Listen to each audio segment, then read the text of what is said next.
Hey everyone, and welcome to the channel. Today is exciting news because right now the Criterion Barnes & Noble sale is going on, so that's 50% off all titles. And I've picked up a few great ones so far. I've only hit up 2 stores here in Houston. I'm bound to hit up a few more before this whole thing ends, but I figured before I do that, I just want to get into what I've got with you guys. So let's do that right now. Let's just jump in. First off, let's go with Pier Paolo Pasolini's The Trilogy of Life. This is one of those sets that I was not expecting to buy when I walked in the store. I just saw it on the shelf, and it's something I've thought about buying before, but never really pulled the trigger on. And because of this sale and it being half off, I was like, why not? It's a great collection. I've watched 2 of the films already. It's just one of those ones where the second I bought it, I brought it home and popped it in the DVD player. One of them is based off the Canterbury Tales, so it's just interesting to see how this director kind of interprets the work and works with it. It's very liberated cinema. What can I say? It harkens back to the Renaissance, if you will, even though Chaucer was of the medieval times, but he had a lot of kind of Renaissance ideologies, so that kind of works its way into this work. But ultimately, it's a very visually interesting film to watch. It's definitely stylistic of the 70s, but it's beautiful. I'm really enjoying it. I'll probably have more to say on it as time goes by, but I'm just excited to have it as part of my collection now. So on that same day, I picked up 2 more films. And the second one I picked up was Michelangelo Antonioni's Blow Up. So I just felt like I had to add this to the collection. I know it's a widely talked about film. I love this filmmaker. I don't know if I'm going to love this film or not, just from what I know about it, but I just thought, why not get it? And I thought it was a good mix with Pasolini's film. So the last film I picked up on that particular day from that particular Barnes & Noble was Le Amiche, which is also Michelangelo Antonioni's film. It's one of his earlier films, so I'm kind of curious to see what that looks like. His style, his sensibility, if it's there, if it's not. But I love his work from Le Eclipse and La Notte, but it would be really exciting to watch one of his earlier films. So excited about that. Okay, so the next batch.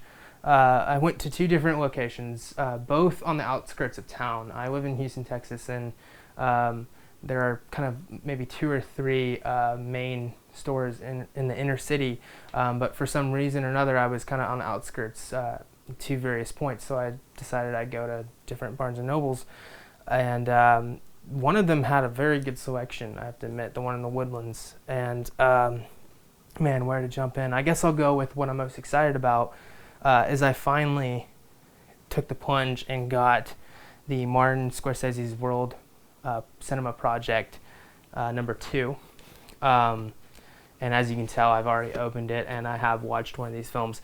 A Taipei Story is the film that I watched, and that's really the reason why I got this set. I love Edward Yang. I love A Brighter Summer Day. It's the only film of his I've seen except for A Taipei Story, which I just watched last night, and I love it. I'm still thinking about it. There's so much I can say about it. It's an amazing film. I think I might even like it more than A Brighter Summer Day. But the fact that you get all these great films aside from that in this box set is amazing. And from what I know about the Taipei Story is that Martin Scorsese introduces it before you watch it, and I'm hoping that he does that with all the films.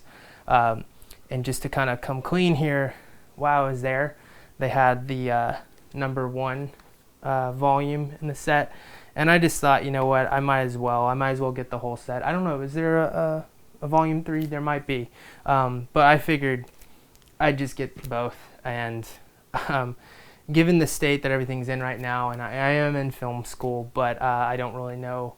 It's kind of rocky right now with everything going on, everything moving towards online. I figured, this is a film school in box set, so why not educate myself while I'm at it? And that's exactly what I'm going to do. And I'm still thinking about a Taipei story. I want to do a video just on that specifically, probably, or maybe just one on Edward Yang. There's a lot I can say about it, but I don't know if I want to quite get into it today, just because this is more about the Barnes and Noble sale. But great film, and I even think it's worth the entire box set just for that film. That's my personal opinion, but I'm happy. Let's just put it that way. Second up, on that same day, I got Stagecoach by John Ford, and I'm a big fan of westerns. You'll come to know. I love the West. I love anything Western iconography, but this just sounds like a really good film. And John Ford has an interesting style, so I've heard. I don't think I've ever even seen one of his films, but it'd be interesting to see, how he makes a western. So yeah, looking forward to that one. And lastly, I got The Life Aquatic, Wes Anderson film. Actually, it's the only Wes Anderson film I have not seen. I've seen all his films, and I've never seen this film. And I've heard that it's a good film from many friends. I've heard that it's not what you might expect. I've heard that it's not like his other films, but it's one that I've been wanting for a while. And I was really excited that they had this kind of artwork for the cover, because I buy mainly DVDs, and usually the DVD covers are kind of like the generic movie poster where you have like Owen Wilson and Bill Murray, like the actual actors on the cover. But I was surprised to see that they had this DVD version with the kind of cool illustration that you see on the Blu-ray. So yeah, that was kind of the reason why I jumped at that and didn't want to pass up that opportunity. And I kind of love the illustrations. And as well as this one, another great graphic cover. And the other thing I really like about the Scorsese box sets is you can kind of set them standing up and pull the DVD out very easily. Whereas with other box sets I have, it's kind of you have to lie them down and get them out, and it's a small thing, but makes a difference. So yeah, today's episode was kind of short and sweet, but I do plan on going out to at least one more spot, and for that episode I think I'll take y'all with me. I'll go into the store and bring the camera in the car and whatnot, so it could be a little Barnes and Noble adventure. But anyways, I really appreciate y'all tuning in.